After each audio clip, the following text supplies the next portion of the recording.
Tahukah kamu mengapa calon pengantin perlu mengikuti bimbingan perkawinan?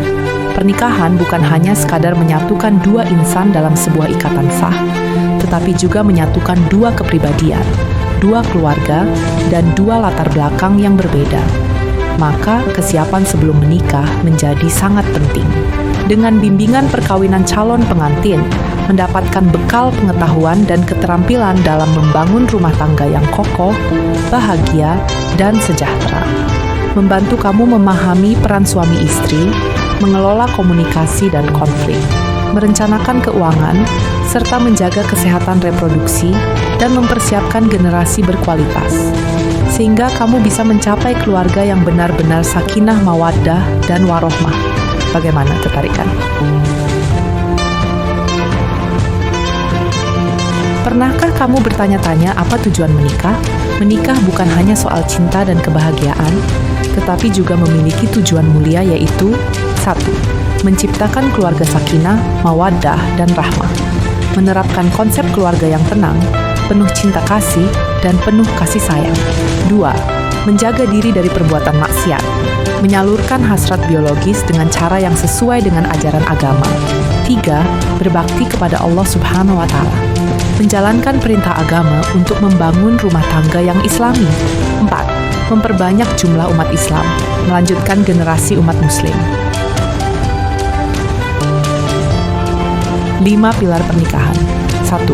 Suami dan istri sama-sama meyakini bahwa dalam perkawinan keduanya adalah berpasangan, zawaj. Pergaulan dalam perkawinan disebut sebagai zawaj, berpasangan. Suami istri itu laksana sepasang sayap yang bisa membuat seekor burung terbang tinggi untuk hidup dan mencari kehidupan.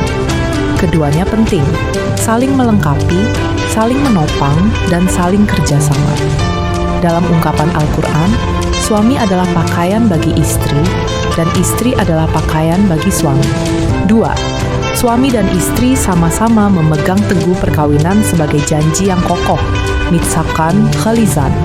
Suami istri sama-sama menghayati perkawinan sebagai ikatan yang kokoh, agar bisa menyangga seluruh sendi-sendi kehidupan rumah tangga.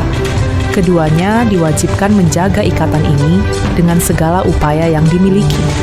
Tidak bisa yang satu menjaga dengan erat, sementara yang lainnya melemahkannya. 3.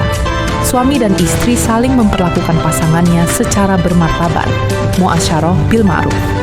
Ikatan perkawinan harus dipelihara dengan cara saling memperlakukan pasangannya secara bermartabat. Seorang suami harus selalu berpikir, berupaya, dan melakukan segala yang terbaik untuk istri. Begitupun istri pada suami. Kata muasyarah bil ma'ruf adalah bentuk kata kesalingan, sehingga perilaku yang bermartabat harus bersifat timbal balik, yakni suami kepada istri dan istri kepada suami. 4. Suami dan istri bersama-sama menyelesaikan masalah keluarga melalui musyawarah. Pengelolaan rumah tangga, terutama jika menghadapi persoalan, harus diselesaikan bersama.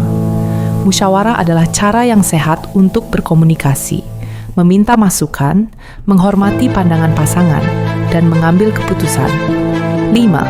Suami istri meyakini bahwa ridho Allah pada mereka tergantung ridho suami istrinya. Al-Baqarah 2:33.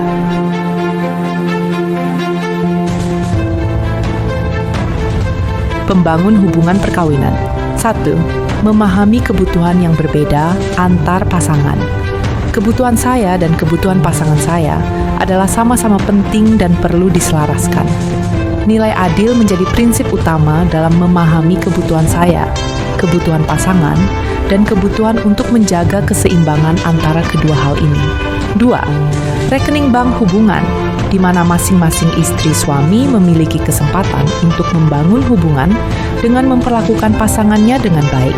Muasyarah bil ma'ruf. Setiap tindakan baik akan menambah saldo rekening, dan setiap tindakan yang menyakiti akan mengurangi saldo rekening. 3. Kematangan dalam berinteraksi, yaitu pondasi penting dalam melakukan musyawarah. Musyawarah hanya akan dapat terwujud bila pasangan suami istri memahami bahwa demi tujuan perkawinan diperlukan kesepakatan untuk tidak saling mengalahkan, tetapi mencari yang terbaik bagi keluarga.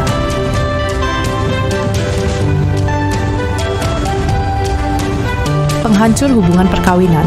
1. Sikap menyalahkan, kritik pedas. Tidak mau melihat keunggulan pasangan. 2. Sikap membenci dan merendahkan. Aku menyesal menikah denganmu. 3. Sikap membela diri dan mencari alasan. Aku sibuk di luar karena dia tidak membuatku kerasan. 4. Sikap mendiamkan dan abai. Tidak mau bertengkar, tapi acuh dan tak peduli. Langkah-langkah mengelola konflik. 1. Pastikan selalu memandang perbedaan secara positif, lalu berpikir untuk mencapai win-win solution. 2. Hindari sikap-sikap yang menjadi penghancur hubungan. Lakukan sikap-sikap yang menjadi pembangun hubungan. 3. Mulailah dengan memahami terlebih dahulu, lalu bantu pasangan untuk memahami kita. 4. Lakukanlah negosiasi, membangun kesepakatan, sinergi berdua, bekerja sama, bukan sendiri-sendiri. Dari caraku caramu, menjadi cara kita bersama. 5. Selalu ingat dengan 5 pilar perkawinan. 6. Jangan ragu untuk mencari mediasi jika diperlukan.